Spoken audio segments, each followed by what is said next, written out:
जय महाराष्ट्र विद्यार्थी मित्रांनो, तर आपलं स्वागत आहे खाकी प्रेमी या आपल्या यूट्यूब चॅनलवर। मी आहे राहुल राठोड, मुंबई पोलीस।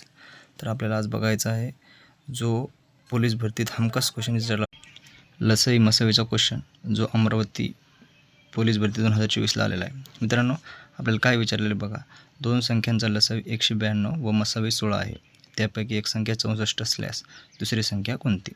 तर याच्यासाठी ट्रिक आहे मित्रांनो, काय आपण डायरेक्ट लसावी मसावी यांचा गुणाकार करून घ्यायचा। लसावी किती 192, मसावी किती 16, आणि डायरेक्ट एक संख्या ना त्याला डायरेक्ट भागून घ्यायचं 64, 16 1 16, 16 चौक 64, 4 1 4, 4 चौक 16, राहिले 3, 4 8 32। मित्रांनो, दुसरी संख्या आली 48। हे सूत्र कुठे लिहित बघा बसायचं, एक संख्या गुणली दुसरी संख्या बरोबर लसावी गुणली मसावी, हे करूच तर डायरेक्ट आपल्या ट्रिकनं सोडत जा।